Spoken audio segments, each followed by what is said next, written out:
6:30 to 7. So wọ́n ṣẹ̀ṣẹ̀ bẹ̀rẹ̀ the sports program wa ní 6 o'clock. Ẹni mo jálù wọn, ni mo stop wọn. Mo sọ àwọn program tá à ń ṣe yẹn. Mo ti lọ òun là ń gbọ́ yẹn. Regulative time yẹn ni o. Pé ẹ dákun o, ohun mi gẹ́gẹ́ mo fi sọ torí àwọn èèyàn nígbàgbọ́ púpọ̀ pé tí mo bá ti sọ bẹ́ẹ̀ ni ẹ jẹ́ padà lé o. Ẹ̀yin tẹ́ ẹ ti wà ń bẹ̀ tẹ́ ẹ wà ń ta tẹ́ ẹ ráàyè wọlé 5,000 tí wọ́n fẹ́ mú ti pé ní ọ̀jẹ̀ wọn sílẹ̀kùn fún yẹ́ ẹ mọ́ ẹ lọ́lé. All this kind of thing mo sọ èèyàn lè rí lórí Àgídìgbò. Mo tún wá padà nígbà tí mo sọ tán mo tún wá padà lọ sí recording studio. Mo wá record rẹ̀ mo wá gbé lọ́kọ̀ olóyún lọ́wọ́ pé ẹ máa play rẹ̀ time to time. Ẹ máa play rẹ̀ time to time. Alájí ẹ má bínú ní táìmù yẹn ní mi mọ̀ bó iṣẹ́ rí kíní tí Àgídìgbò gangan as in bí kí ló update tẹ ṣe síta. Did you see it? What? I'm on something message hospital anyway. Because I think there's some misinformation. And you know why I'm saying this, Alaji? So that you can know the information that people have and why, some people might not want to take your words for it. Because Lori Kimi Weye, let me read it out to you. Also, upon receiving the news, the notice that a mammoth crowd has assembled at 5 a.m. at the venue. Only the media was to tell the public which is a something, which is Agomaron. Alaji, Sherry 5 o'clock here. Because English it all be by mammoth here. That means mammoth crowd. Emi ro wí pé 5 yẹn. Instead it even sọ wí pé káwọn èèyàn má wọlé mọ́ imo pa wọn ò ní gbọ́ Alaji, wọn ò ní gbọ́. Wọ́n ṣe sọ wí pé kókó kálukú máa lọ lé time yẹn pé wọn ò ṣe mọ́. Gbọ́ tí mo sọ ni. Yes sir. Bóyá àgbẹ̀ network ló ṣe dáadáa. A sọ pé àwọn WhatsApp ká lè gbọ́ wọn, mo gbọ́ yín sir. A sọ pé ẹ̀yin tẹ́ ẹ bá ń bọ̀ láti ilé. Ṣé bá Oriyomi sọ pé òun wà involved tẹ́lẹ̀? Ẹ̀yin tẹ́ ẹ bá wà ń ta. Ṣé bó lóun wà involved nínú kinní yẹn tẹ́lẹ̀? Ẹ padà ẹ máa lọ lé 5,000 tẹ́lẹ̀ àwọn mú ó ti pé ẹ máa lọ lé. That was the information given to Naomi pé wọ́n ń ju àwọn ọmọ látòrí fence. Obìnrin kan gbé ọmọ wá sọ́fíìsì wa láàárọ̀ ó gbé ọmọ ẹ̀ wá sọ́fíìsì wa fúnra rẹ̀. Wọ́n ju ọmọ látòrí fence. Ọkọ ọmọ òun ni ó ẹnìkan òun fọwọ́ ara òun ṣera òun. Ó gbókù ọmọ wá bá yín lọ́fíìsì. Ó lóun ju ọmọ òun látòrí fence. Òun rò pé wọ́n bóun hàn àwọn àbóun Ha! hàn. Ṣé ń gbọ́rọ̀? Bí wọ́n ṣe ń ju ọmọ ní 5 o'clock gbogbo tó ṣẹlẹ̀ yìí. Fọ́ọ̀tì ẹni tó ṣe ni nítorí pé báyé ṣe rí nìyẹn. Ẹni tó ṣe gan kó tẹ̀kì fọ́ọ̀tà rẹ̀ torí pé báyé kó gbà kó ló ń jẹ̀bi torí báyé ṣe rí nìyẹn. Èmi gan fúnra mi tún gbà pé mo jẹ̀bi láì lọ́wọ́ nú ẹ̀ láì sínú elétò torí pé báyé ṣe rí. Èmi right from time mo sọ pé media house lẹ́yìn. Torí pé èmi máa ń fẹ́ ṣe kọjá àyè gan tó bá jẹ́ pé a fẹ́ protect ẹ̀mí àti dúkìá. Wọn àkókò sanwó fún mi pé kí n lọ kéde pé káwọn èèyàn má wà mọ́. Wọn àti sanwó fún mi pé kí n jí lọ ọbẹ̀ láàárọ̀ kí n lọ mọ́ sọ fún ẹ pé ẹ máa lọ àṣemọ́ o. Apart from pa akéde lórí rédíò mo ti lọ wọ́n ti travel back látàná wọ́n ti lọ wọ́n láwọn lọ múra lẹ̀ káwọn ọmọ pẹ́ pọ̀ tó báyìí ẹ máa lọ lé àwọn èèyàn wa ò ní dáhùn. Èèyàn ẹyọ kan kó ọmọ 19 wá. Jésù. Sóò nìkan ló bí ọmọ. Nígbà tẹ́yìn náà ni kí 5,000 people máa bọ̀. Kí lẹ expect? And with what is going on in that country, kí lẹ expect? Bí wọ́n dẹ̀ ṣe máa. Ẹ jẹ́ máa ń power tap wọ́n ti pause. Ṣé ń gbọ́ mi wá? Bẹ́ẹ̀ni ibi ẹ sọ pé bí wọ́n dẹ̀ ṣe máa ń ìbẹ̀lẹ̀ ó ti kọ́. Wọ́n fẹ́ mọ̀ báwọn èèyàn ṣe máa ń ṣe ń bàdàn. Tí ẹ bá ti pè wọ́n báyìí. But ẹ mọ̀ yẹn wá ìtẹ́ wá pé 5,000 Alhaji. Lásán tó bá fẹ́ bá mi yà èmi tí mo sọ̀rọ̀ yìí wọ́n á máa ju ọmọ wọn sí mi látọ̀kan ni. Alhaji ju ọmọ bíi báwo. Ọmọ sí mi látọ̀kan ni. Ọmọ mẹ́rin sí mi lẹ́ẹ̀kan náà. Ọmọ mẹ́rin. Màmá máa sáré bí màá ṣe. Wọ́n ń ju ọmọ. From this program gan sẹ́yìn òwe bá àwọn òbí ti ń ṣe àwọn ọmọ wọn ní Ìbàdàn gangan kọ́mọ̀tì ẹ̀jẹ̀ program yìí wọ́n ṣe ń ṣe àwọn ọmọ wọn Ìbàdàn. Children's carnival mi lọ́dún yìí wọ́n ti bínú àwọn lọlé àwọn ìṣemọ́ àwọn bínú lọlé ni o bẹ́ẹ̀ ṣe máa ń bà mí ló kọjá lọ́dọọdún nìyẹn tẹ́ sọ pé mi ò létò Photo àti bàbá mi yà ẹ mọ̀ gba tíkẹ́ẹ̀tì wọ́n bá ṣe fún wọn tíkẹ́ẹ̀tì wọ́n mọ̀ fún wọn tíkẹ́ẹ̀tì fọ́tò ẹni tó wà ní 400 mọ́mí wa ẹni tó wà ní 400 ó sì wá wájú orí nọ́mbà 3 ó sì ló wọn yà fọ́tò ó sì bẹ̀rẹ̀ wàhálà ẹlòmíì ó ti ọmọ ẹ̀sìn mi báyìí ọmọ òṣùwò yóò forí gbálẹ̀ yóò mọ̀ ṣẹ̀jẹ̀ ìlè sọ iye òbí tí mo ti arrest silently fúnra mi tí mo tì mọ́lé nítorí bó ṣe ṣe ọmọ mo ní mo fẹ́ fún wọn lóúnjẹ ní kòtò àánú mo pè yẹn 1000 èèyàn 3000 plus dẹ̀ wá mo sì dáwọn 1000 ló ń tán ẹyin 3000 tó kú ẹ̀ tó kò lè ẹyin 2000 tó kú ẹ̀ tó kò lè tó ń táwọn èèyàn gbà tó láwọn ọmọ òpè ṣùgbọ́n inú ò ní sanwó lọlé o mo fún wọn ní ráìsì abọ́ méjì ẹ̀wà abọ́ méjì gàrí abọ́ mẹ́rin ni mo fẹ́ nìkọ̀ọ̀kan náà àwọn tí mo pè ẹ́ o ṣé àwọn pé èèyàn kan nínú àwọn tí ò rí gbàdé lọ́ba pé dákun ó tiẹ̀ jẹ́ gàrí agolo 5 fún mi nínú tí wọ́n fún ọ ó lóun ò lè fún ọ ó lóun ò lè fún ó lè dànù nígbà tí mo wá fẹ́ mọ fún àwọn tí ò rí gbàdá àkọ́kọ́ padà tí mo ní wọ́n tó ṣé ẹ mọ̀ pé ẹni àkọ́kọ́ tó lóun ò lè fún ẹ̀yẹ́ tó padà wá tó ó dẹ̀ ń tì wọ́n ó dẹ̀ ń dàbẹ̀rù kò mọ̀ pé mo rí òun lákòókò èmi máa tó stop o padà wọ́n fẹ́ mọ dàbẹ̀rù greediness ojú kòkòrò ìmọ̀tara ẹni nìkan tó bá ti jẹ́ pé nǹkan ọ̀fẹ́ wọn kò rí láìfù ọmọ wọn tó mọ rí ó jẹ́ wọn ọ̀mọ́. so kó lọ sin ọmọ wọn gbà ní àwọn náà wà fọ́ọ̀sì àbí ó ti tán ọ̀rọ̀ ti yanjú ara ẹ̀ àbí. Kábíyèsí.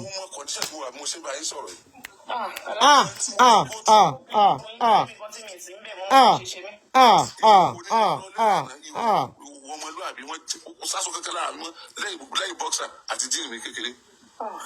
ìhòòhò tẹ bá rí píksọ wọn ń gba fóònù lọ́wọ́ àwọn èèyàn lẹ́yìn fi tí máa rí píksọ mi kó máa fly around.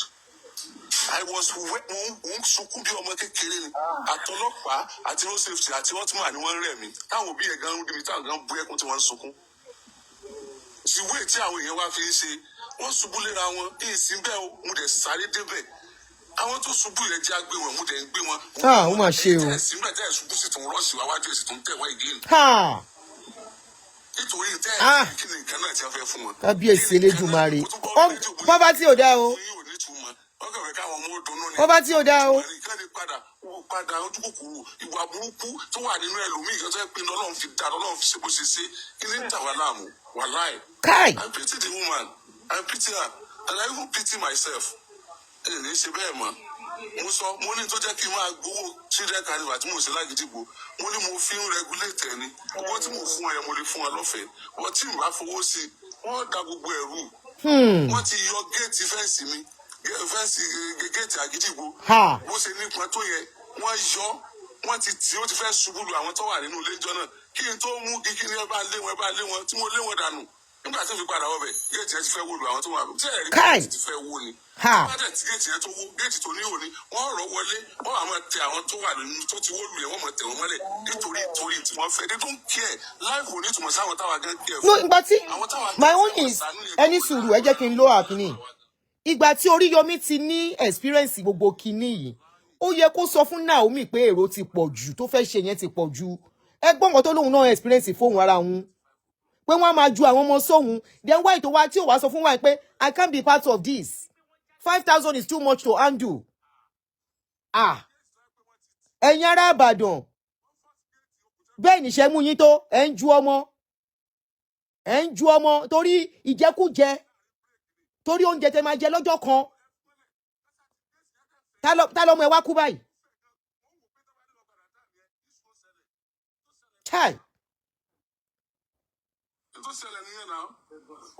abẹ́ ìráyé yín ṣẹgbọ́n tán bá nífẹ̀ẹ́ ara wọn wọ́n máa ju ọmọ.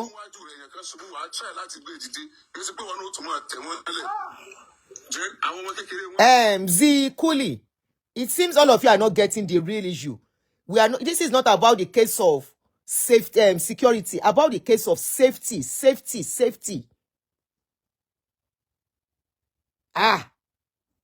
Abẹ́ ìráyé yín lẹ pa àwọn ọmọ yín sí.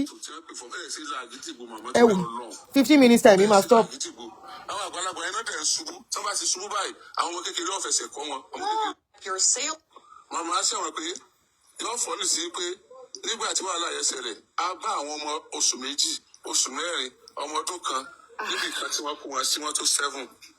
Àárí ìyá wọn àwa láṣẹṣẹ kó wọn tí àṣẹ ń wáyà wọn káàkiri. Wọn ò rí ìyá wọn. Naomi kígbe pé Exactly at 4. abẹ́ gọ́tà ni o. Since he has experienced it. Abẹ́ gọ́tà àwa ń wá àwọn ìyá ọmọdé. Ẹlẹ́nìkan wá bá mi. Aláǹtí mo wọ́ ọmọ mi ọlọ́mọ ọdún mélòó ọlọ́mọ oṣù méjì. Ọmọ oṣù méjì. Ẹnìkan ló ń wá bébí ọ̀sẹ̀ mẹ́ta. Bébí ọ̀sẹ̀ mẹ́ta. Ọmọ oṣù méjì. Bó o lo ẹsẹ̀ sí tí kò sí lọ́wọ́ yín ni. Tí bó o lẹ́sẹ̀ gbé nígbà tí èsì kò lè rìn fún. Ará Ìbàdàn, àwùfù lẹ fi pa àwọn ọmọ yín. Ẹ káre. Kai. Bó ṣe jẹ́ nìyẹn o. It is well. It is well náà la fi ń parí nǹkan Nàìjíríà.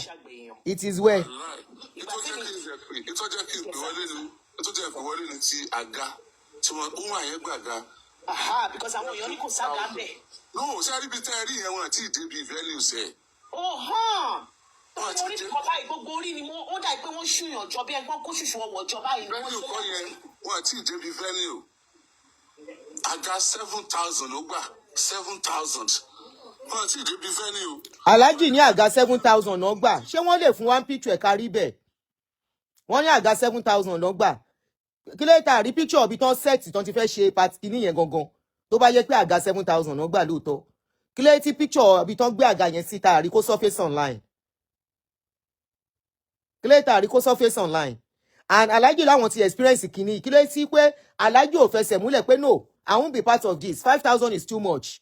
You say you are doing 1,000. When you do 1,000, you go through a lot. Why support somebody that wants to do 5,000? Ẹ wo, tẹni tó kú ló gbé.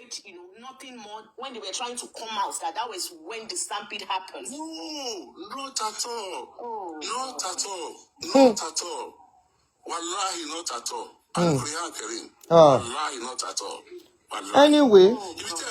That is honor to lead láti Àkóbọ̀ sí Báṣọ̀run. No safeguarding, King. Not at all. Kò sí safeguarding kankan. In a normal society, it's not an excuse or lie. Wallahi. It is well. It is well. So at least now people know what, because I'm on social media. Even God show me more emphasize in continually lórí social media anymore. So because it's difficult to be able to see if it oje top at it oje running way because oríṣiríṣi narratives ni your mama rí.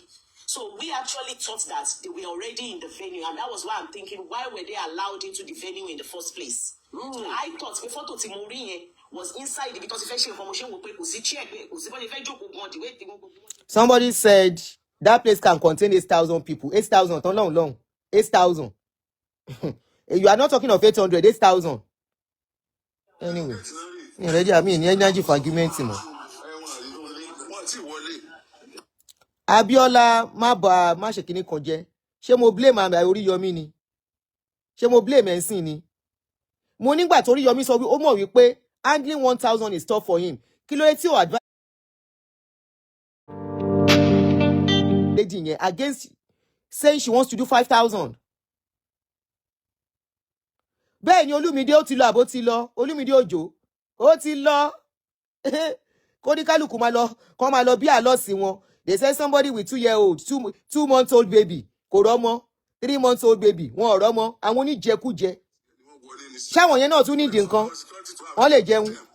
Nonsense. Okay, so I want you, which was your consent? And I'm sure I want few people there, so not a lot of people. Lord, not a lot of people. I want you to worry now. What you have is 700. It's a rich easy. We have 700. Okola. With that. Not that I asked them to come, Okunola. We should drive out. One rush, one bag, one low anywhere. When they saw security, I go leave them. That was all. I want to do some damage. Sorry, I want you to get ready. Want to? I want you to want very good. Want to want you? If it's not very good, want to joke with Aga. It is well. It is well, Alhaji. Emio. Explanation. Let me speak for myself. I'm speaking for me here. Explanation. And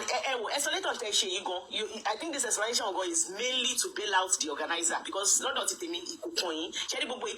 is just because that is you. But Enisuru, if he was not truly involved, they came for you for media. Why was he at the venue? Why was he so much involved in the in the setup and everything. Why was he there? Ṣebí ó dàbí pé kí wọ́n lọ ṣe advert lọ́dọ̀ CNN. CNN, please help us to broadcast this thing. Ibẹ̀ ló yẹ kó hand sí. He said he was not involved. Kí ló wá lọ sí venue? Or is it to do the coverage or whatever? If it is the coverage, àwọn ọmọ wọn ló yẹ kó lọ síbẹ̀, not him. Ẹ wo, just like somebody said, sọ pé ó ti lọ. Volunteers, they are not doing anything. Then I observe pé only Kẹ́mọ́kéyàn ní vision. Káwọn tó sọ̀rọ̀ àdìyàn wá máa ṣe bí káwọn support vision. But kí vision yẹn máa yé wọn, kán dẹ̀ máa lè put everything into it. And they weren't asking question. At all. At all. Because like the security aspect of it and some other things, when I ask Olori, Tolori sọ pé àwọn kan ti wà charge, àwọn kan ti wà charge, tí mo dẹ̀ bí wọn. Pé báwo lẹ ṣe, they'll be telling me pé àwọn ṣe máa ṣe, ó ní báwọn ṣe máa ṣe. And I keep telling them, this is Ibadan. This is Ibadan. I think that is where táwọn èèyàn fi ń sọ wípé Oriyomi should know better because Ibadan is your base. But now we know that you know better and yes, you do best. I should, but in fairness, láàrin mi àtọ́lọ́run àtàwọn tó ṣètò wàláhì, àwọn náà mọ̀ pé I put in everything. Because most of them, most of them work in Ibadan, wàláhì yàtọ̀ sí every other place. Mo ní ní Ibadan tó bá ní nǹkan mẹ́wàá, tó bá fẹ́ àfihàn mẹ́rin, má fọkàn balẹ̀ o, ó sì bẹ́yàn mẹ́rin lórí yóò kárí rárá o. Èèyàn kan fẹ́ gba mẹ́fà. Èèyàn kan yóò fẹ́ gba mẹ́fà. Wọ́n máa padà wá. Yeah, wọ́n á dẹ̀ máa dàrú tí àwọn bá dẹ̀ da nǹkan rú bí wọ́n mọ̀ pé kò ní work fáwọn. Now make sure pé àwọn kọ́kọ́ dàrú náà. Tó bá ti dàrú tán, now I go ahead. That is it. Anyway, èmi náà ti stop n bí. Security. I think they said all those were supposed to happen at 8 o'clock. But people were already there before then. Àlàyé tí wọ́n ṣe ń sìn nìyẹn. So they have everything in place. But ibẹ̀ ó ti dàbàrú already. Kó tó di pé gbogbo plan wọn could come to fruition because àwọn èèyàn ti pọ̀ ń bẹ̀ already. Now, nǹkan tó yẹ kí government ṣe is what bloggers are doing. Nigeria is finished. I don't like saying it, but it's just the plain truth.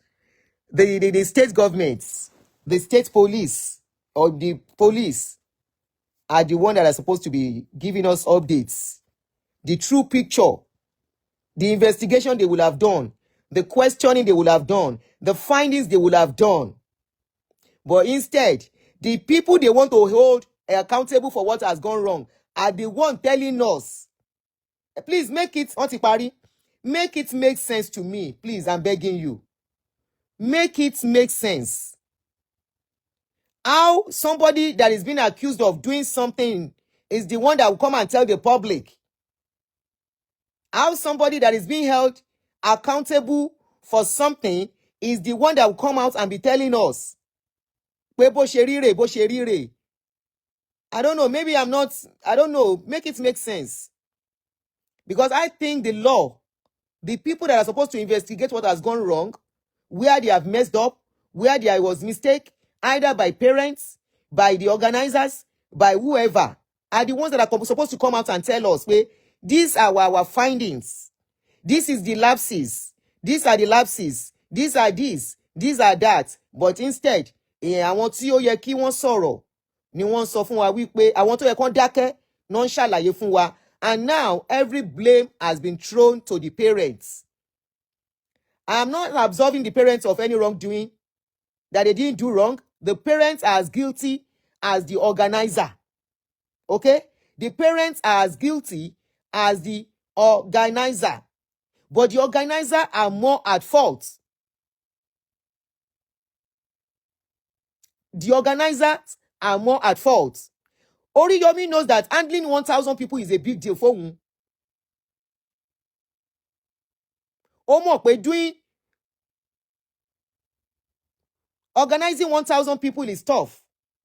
When Naomi was saying 5,000, kí ló tí wọ́n sọ fún? Now, when one gba chairs is 7,000 seats. Where is the picture of that 7,000? The 7,000 seats that was set up. Where is the picture? Why have we not seen the picture of the place? Àbí Oriyomi is down the judge and the jury. Ló bá tán. Ọ̀rọ̀ ti parí síbẹ̀ ni wọ́n ti láwọn parents ló wà at fault. he even said wípé ṣe náà máa ń ju ọmọ sáwọn náà táwọn bá ń ṣe program fún wọn. Kí ló dé tí àti rí fídíò bó ṣe ń ju ọmọ sí wọn látọjọ́ tó ti ń ṣe program. Ẹ má bínú o, èmi ò wá sentimental, mi ò dẹ̀ wá favour anybody o. Èmi á sọ̀rọ̀ bí bá ṣe rí nǹkan ni o. Ẹ lè má like mi, mi ní kẹ́ like mi ìmọ̀ yín rí. My question is, he said they have been throwing children on him anytime he's doing program. Pé wọ́n lè ju ọmọ mẹ́rin at the same time. Kí ló dé tí àìtí rí picture bí tán ti ń ju ọmọ sí wọn àti video. He said handling 1,000 is a tough one. Why tán wá jẹ́ kí woman go ahead láti ṣe program fún 5,000 people. Débi pé over 15,000 náà ló wà níbẹ̀. We saw the video. We saw the crowd, mammoth crowd, wọ́n ṣe pọ̀ tó. Àwọn parents wọ́n jó ní jẹkújẹ at the detriment of their children. Now wọ́n náà sọ ọmọ ọ̀nà àwọn kan sunkún wọ́n wá àwọn ọmọ Ọlọ́run ajẹ́ ẹ̀rọ ọmọ yín. Ní ayé tó ń fa àwọn ọmọ ṣòwò ẹ sọ pé ó ti lọ. Ní ayé tí bàbá ń gé orí ọmọ sọnù ẹ sọ pé ó ti lọ. Orí ọmọ lọ́mọ náà wá ní gé. Ẹ ti pèsè instrument tó máa fi ṣáájò fún wọn nìyẹn.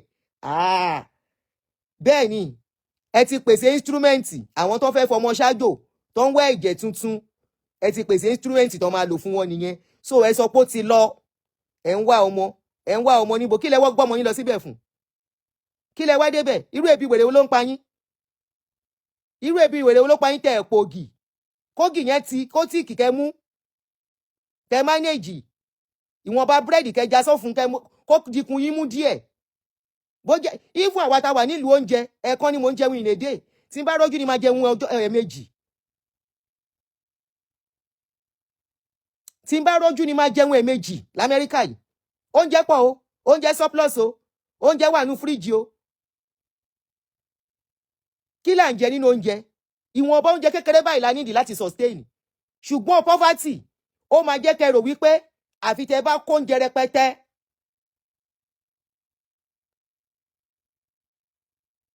Àfi tẹ́ bá kó oúnjẹ rẹpẹtẹ tẹ́ jẹ́ bí gluten ajẹ́kì kẹ́ tó wà okay.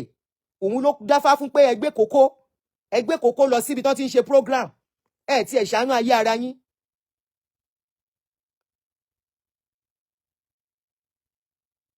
Ẹ ṣàánú ara yín láyé tó ń jí àwọn ọmọ gbé. Ẹ wá kó àwọn ọmọ lọ. Ẹ wá ń sunkún wèrè kiri pọ́n pa àwọn ọmọ. Ẹ wo àwọn tó ní pé kí n má ṣàánú yín wọ́n mọ̀ nǹkan tó ń sọ. Ṣé ń gbọ́ṣẹ́ ọmọ ọdún méjì lọ sí program. Ọmọ oṣù méjì lọ sí program. Tẹ́ bá ń gbọ́ sọ pé ó ti lọ. There is nothing called justice lórí ọ̀rọ̀ tó wà nílẹ̀ yìí. Kó ní kálukú máa lọ mú mi sí nínú ọdún. Ní fi ìbànújẹ́ ṣọdún. Ibi tó fẹ́ yà sí ó ti yà sí kó má yà sọ́dọ̀ tiwa. Abẹ́ ẹ̀ máa gbọ́ kọ́tán. Ọmọ oṣù méjì lọ sínú venue yẹn. Ẹ wá lọ sùn lókọ̀ ọ̀la. Ẹ lọ sùn síbẹ̀ ní òkun ọ̀la pẹ̀lú ọmọ òkókó. Wọ́n lẹ́lòmí kọ́ ọmọ 9 wá síbẹ̀. Ẹlòmí kọ́ ọmọ more than 10 wá. Ẹ máa greedy o. Ẹ máa greedy as a people o. Ẹ máa greedy. Anyway kí la ti ẹ̀ ń sọ? Ẹ lọ wo tán bá ń ṣe party ńgbà míì. Wọ́n ṣe máa rọ́, tán máa ṣe fight, tán máa jà sórí kí náà ń porúkọ ẹ̀. Souvenir. Ẹ máa wo ẹlòmí báyìí pa wọ́n ṣe múra báyìí wọ́n dẹ̀ tún jà sí souvenir. That is the kind of people we have become. Greed yìí náà ni. Greed yìí náà ni. Kéèyàn gbọ́ ọmọ oṣù méjì lọ sí ibi tán ti ń ṣe nǹkan. Ọmọ oṣù méjì. Ẹ wà all right. Sọ pé ó ti lọ. Oriyomi ti kúrò ńbẹ̀ o. It's all about a failed society. A society that nothing is working. Because ordinarily, wọn ò bí ẹrẹ nílùú yìí kó gádà àwọn èèyàn bẹ́ẹ̀ yẹn. Wàá ṣàlàyé fọ́lọ́pàá nǹkan tó ń ṣe. Ká kọ́kọ́ mú látorí failed governments. Governments ló ti kọ́kọ́ fail. Ká mú látorí failed governments tó lè gbà kán gádà àwọn èèyàn bẹ́ẹ̀ yẹn. A government that is not working ló lè gádà àwọn èèyàn bẹ́ẹ̀ yẹn. Ló máa gbà kán gádà àwọn èèyàn bẹ́ẹ̀ yẹn. No matter the circumstances, no matter the reason. Ká kọ́kọ́ mú látorí government. Ká wá mú lórí àwọn parents. Àwọn parents oníjẹkújẹ.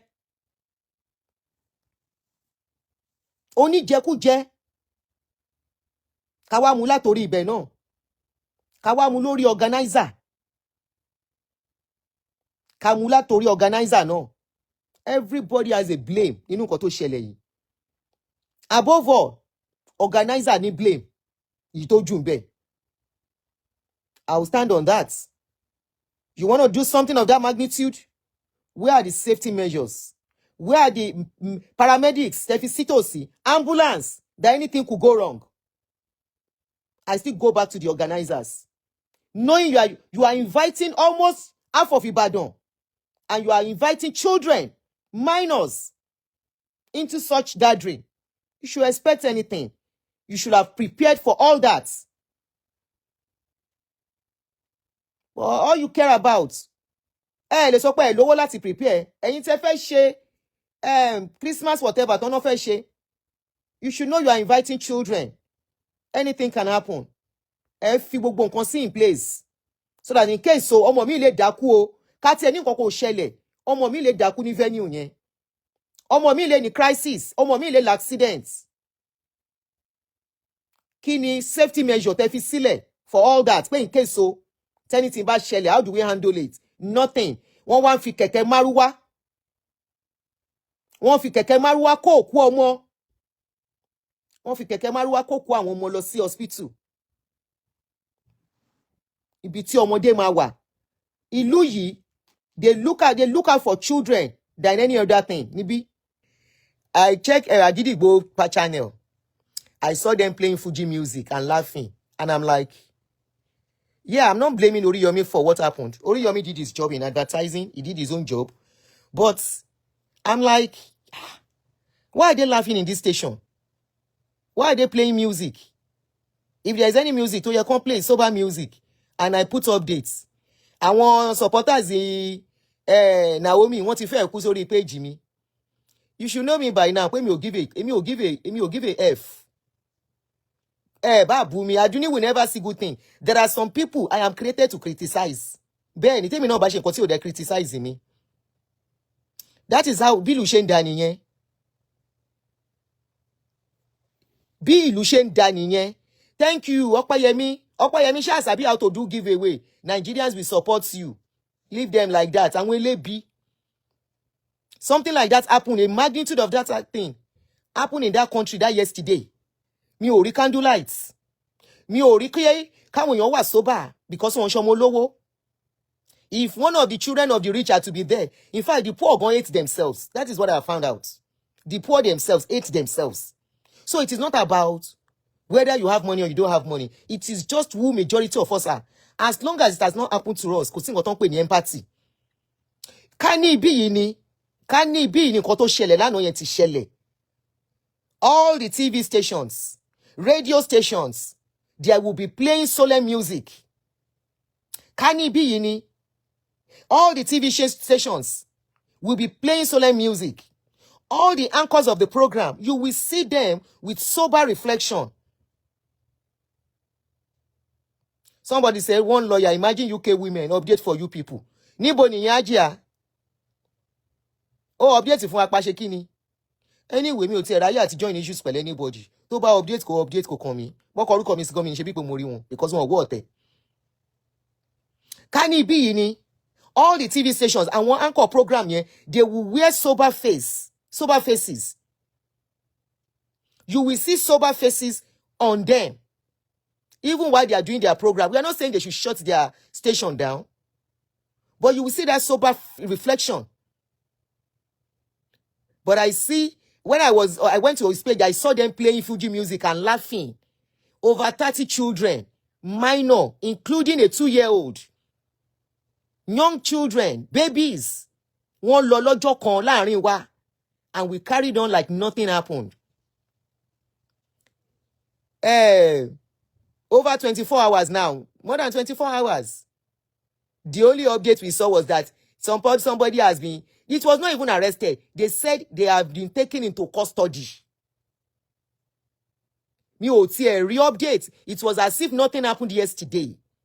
And I don't know if how many of you remember that something like this happened. Was it last year or 2 years ago? The same December. I think it was in Port Harcourt. I think it was in Port Harcourt or somewhere in the South. One thing I have noticed is that we don't value lives in that country. Ibi, one life is enough to make this country stand still. Go and ask anybody. One life is enough to make this country stand still. President will come out and talk. Governor of that state will come out and talk. Representative will come out and be talking about it. Police will carry you along. Every necessary kidney, they will be addressing this issue and giving updates to the extent that they will show you the hospital. Awon Omo yìí lọ.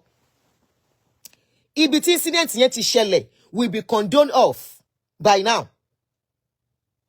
When they want to do something, wọ́n kó àwọn ọmọ lọ sí ibi tí mọ́tò ti ń sáré. You had a doctor that called in yesterday. He said he was passing by and there was so many traffic and he was wondering what was going on until he moved close. And ó wá rí pé nǹkan tó ń ṣẹlẹ̀ nìyẹn.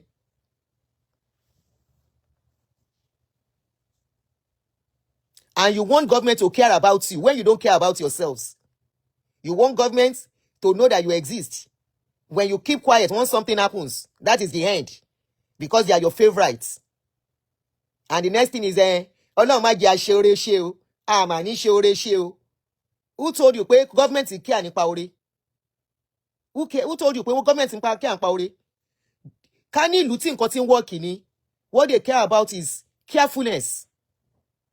Negligence is not in their dictionary in a working country.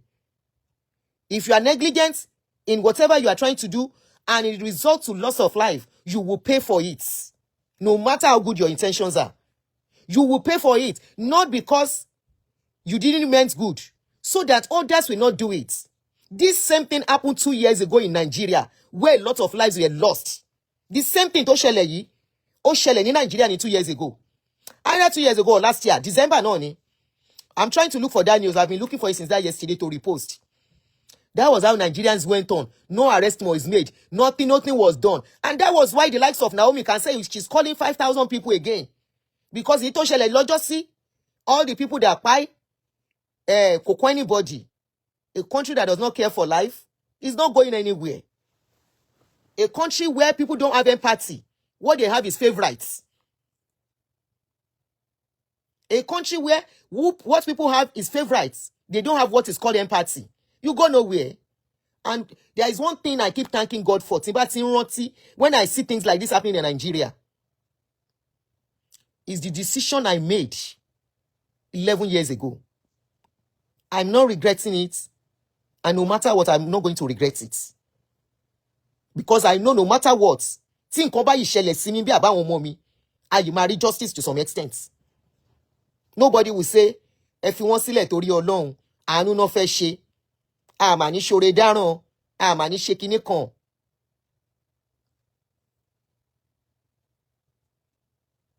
Àmà ní ṣoore ṣe, àmà ní ṣe kinní kan.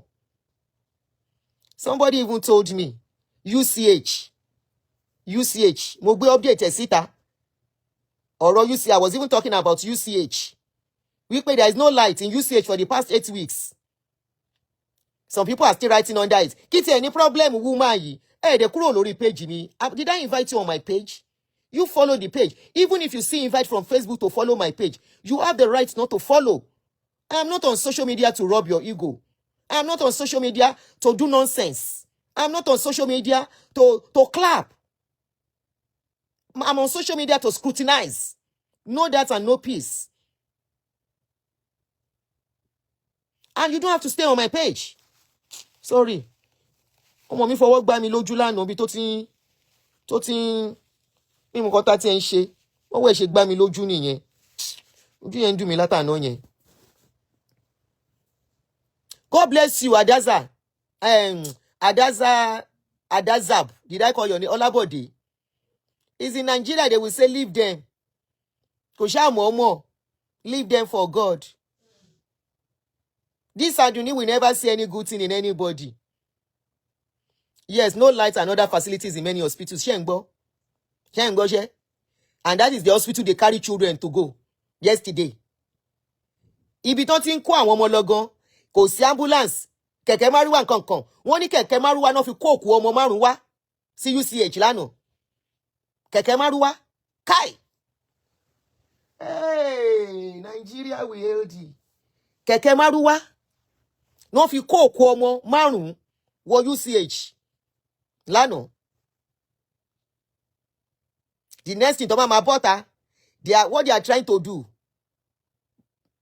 Okay, ó yẹ kí n tiẹ̀ lò because mo ní eye drop tí mò ń lò tẹ́lẹ̀ mo gbàgbé ni. Ẹ jẹ́ n tiẹ̀ lò because ojú yẹn wá ń ṣe mí bákan láàárọ̀ yìí. Hold on. Ojú yẹn wá ń ṣe mí bákan láàárọ̀ yìí because àná yẹn kò mi ò dẹ̀ feel ẹ̀ púpọ̀ but àárọ̀ yìí mo ti wá ń feel ẹ̀.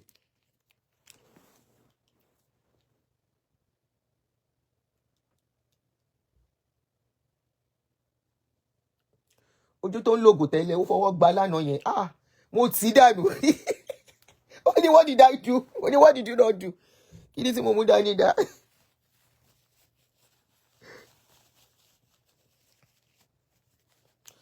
Bó ṣe fọwọ́ gbá mi yẹn, mo tì í dànù.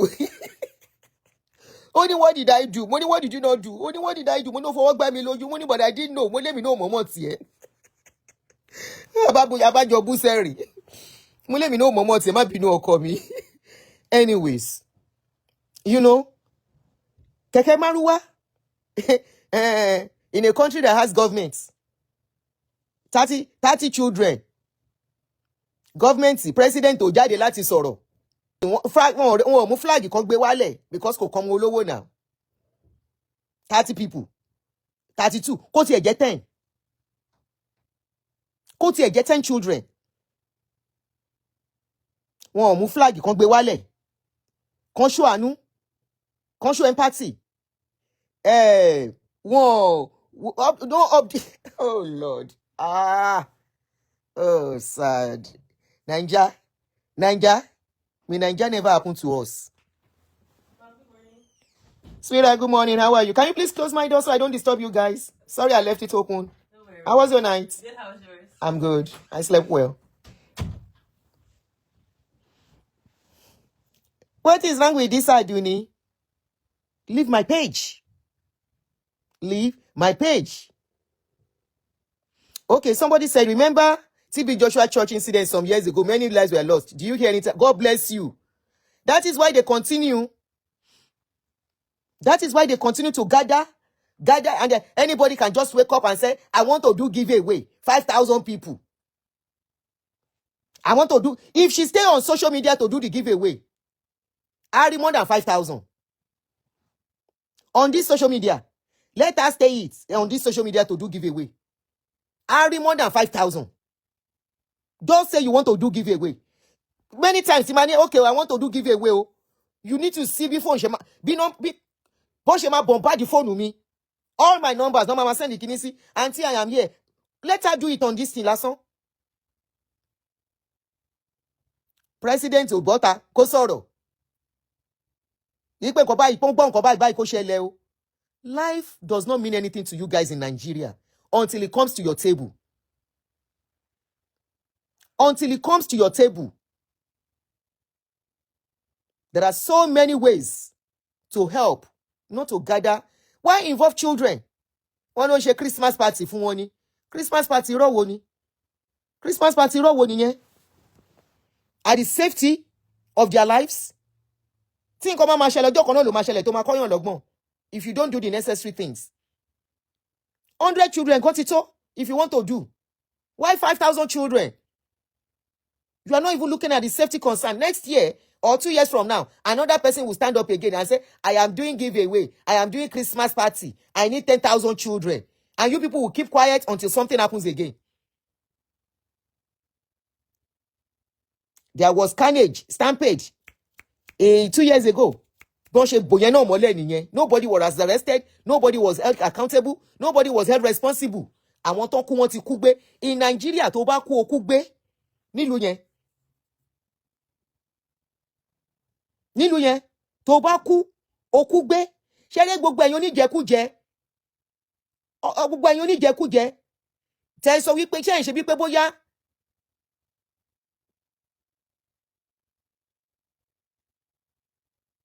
tí ẹ̀ ń ṣe bí bóyá gbójẹ́ gàrí kẹmu kínú yín kún kó kẹmu gàrí. This is not the time. Mi ìmọ̀kọ́ tó sọnù tẹ́yìn náà ń bá ká. Wọ́n náà fẹ́ ṣe giveaway ẹ lọ sùn sí site ní èdè ètò. Nígbà tí pé ṣe lè máa bímọ ẹ kàn máa pamọ́jọ́. Just have children that you cannot take care of. Just be having children.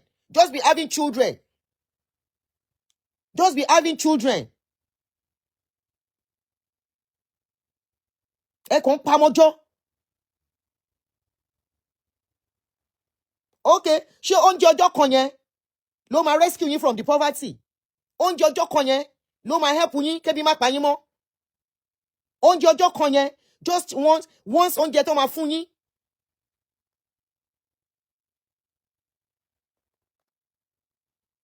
Yeah, I watched the video. Only enough security wa. Security is different from safety. Safety concern ni nǹkan tó ṣẹlẹ̀ yìí, kì í ṣe security. What happened yesterday was about safety, not about security. Kì í ṣe safety, kì í ṣe security. Safety ni nǹkan tó ṣẹlẹ̀. Àwọn oníjẹkújẹ just a day lẹ́mi ọmọ yín fi lọ. Ẹ̀mí dẹ̀ ti lọ. Ẹ̀yin tẹ́ lọ́mọ lẹ́ máa sunkún ẹ̀. Gbogbo àwọn tí tó organize kìíní wọ́n jẹun lálẹ́ àná, wọ́n sùn síbi tó yẹ kán sùn sí.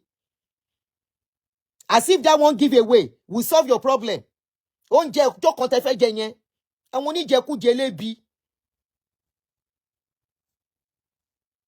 Àwọn oníjẹkújẹ lébi. Wọ́n ti fi so many slogan báyé Nàìjíríà jẹ́.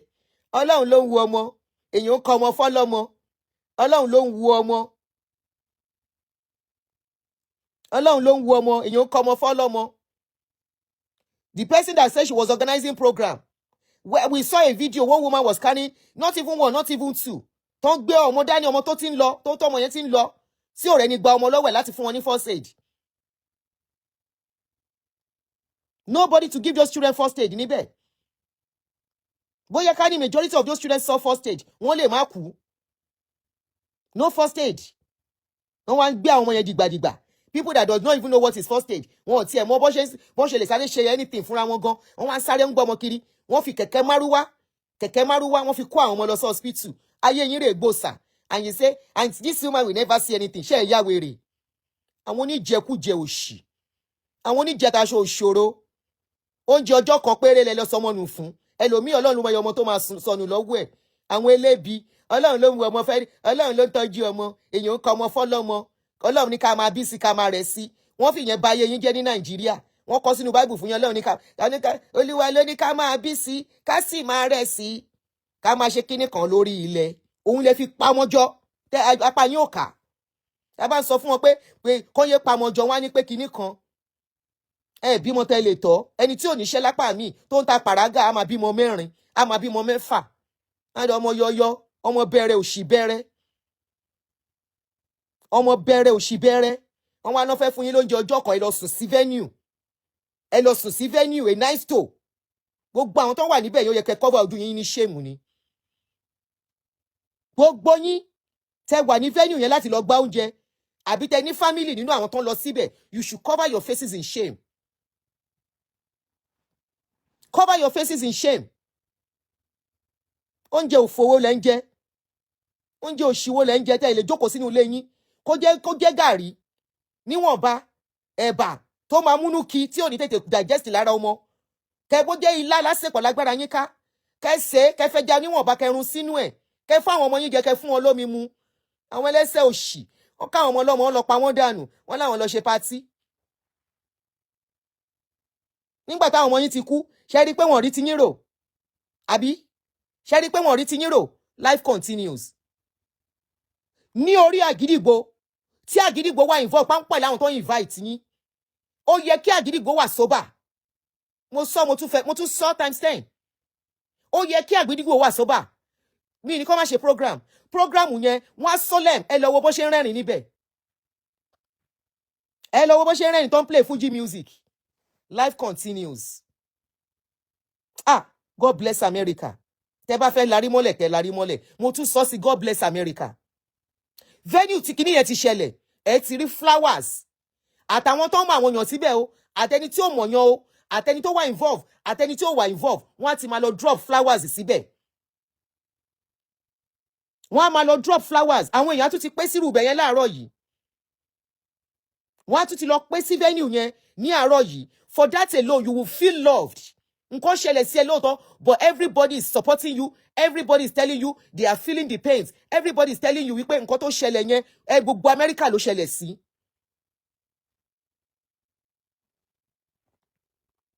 That is what they will do here. Wọ́n ti lọ máa kó flower síbẹ̀, wọ́n ti lọ dúró síbẹ̀ lẹ́yìn àárọ̀ yìí. And where my updates back to back lórí TV station, and one call TV station, you will see the soberness on their faces. Wọ́n ṣe program. Ẹ máa rí pé wọ́n sober. Ẹ máa rí wípé wọ́n wò wípé ọ̀fọ̀ ṣẹ ìlú. Nǹkan tó ṣẹlẹ̀ yìí, it is not an issue of Yoruba. It is an issue of Nigeria. Pé àwọn ọmọ kú ní Nigeria, ọmọ 30 something. But in Nigeria, ibi tó rí ó yẹ kí orí ti gbogbo àwọn tó ń wájẹkújẹ kiri yẹn kó ti pé nìyẹn. God bless you and candlelight. God bless you Adedeji. Ibi tó yẹ kórí wọ́n ti pé nìyẹn. Ibi tó yẹ kórí wọ́n ti pé nìyẹn pé ní Nàìjíríà o tó bá kú okú gbé. Ọ̀rọ̀ yín dàbí ẹni tó máa ń sọ wípé wọ́n fi mo dákú ṣeré nílọrin. Tó bá lo dákú wá kú fífi because wọ́n á ti sin ẹ́. Kó tó mọ̀ pé kó tó sọ fún ọ pa mo máa ń ṣeré ni. Ó wá ìwò. Ẹ̀rí wọ́n ṣe carry on. Wọ́n lọ gbé yàn kan lọ to custody. Where is the update on it? Where is the update? Látàná yẹn. Where is the update? Wọ́n náà arrest èèyàn kan. Where was the video when she was arrested? Or she was taken into custody? Where is it? The same government. So wá sọ fún wa wípé àwọn suspend the government prison officials lọ́jọ́ sí. Tí prison officials sọ wípé orí social media làwọn ti gbọ́ pọ́n suspend àwọn ò rí lẹ́tà. Orí social media làwọn ti gbọ́ wọn fáwọn ní lẹ́tà wípé wọ́n suspend àwọn. Ìlú yẹn lẹ́yìn tí ń believe pé governor kan sọ wípé we have taken somebody into custody. Where's the picture? Where's the video? Where is it? Àbáwọn kọ́kọ́ ní kó fara pamọ́ for now. Káriwó fi lọ́lẹ̀. It's so unfortunate that as huge as Nigeria is, as big as Nigeria is, as resourceful in a lot of things that Nigeria is, we are driven by sentiments. We are driven by sentiments. Hey, Vicent, my daughter, who fọwọ́ gbá mi lójú. I mistakenly hit my eyes yesterday. This my eyes. So don't do me. By mistake, she was trying to do something then, So it's so unfortunate that the kind of country, Lolo, how are you? The kind of country we find ourselves is the kind of country where people are driven by sentiments. And that is why we can never go far. Trust me, Nigeria is not going far. Where we do man no man. Where we consider Omo wani, kini kan, remember, we are going nowhere. Here, go and ask people, wọ́n bí eré. There are some things you would sentiments isha. Sentiments nílùú yìí. Kò sí torí Ọlọ́run nílùú yìí. There's nothing like please because of God. There's nothing like that here. Go and ask anybody. There's nothing like consider what he has done before in the past. No. They know people hide under charity to do a lot of things. My name is Aunty Adunni. I'm a video director and TV producer of Akomolowe on African Magic. Keep watching Drivetv. Olólùfẹ́ Drivetv àti gbogbo ẹ̀yin tí Fẹ́mi Sola ẹ máa wo Drivetv. Keep watching Drivetv. My name is Wole Agba. Taking this time out to tell you all that you keep watching Drivetv. What drive ẹ̀wọ̀ ní ògo ẹ̀? What drive ẹ̀wọ̀ fulfilment? What drive ẹ̀wọ̀ bí tó bá lọ? Ó ní iṣẹ́ rẹ̀. Ibi ni kò máa wò Drivetv. Thank you. Chloe. Drivetv. Driving you around the world.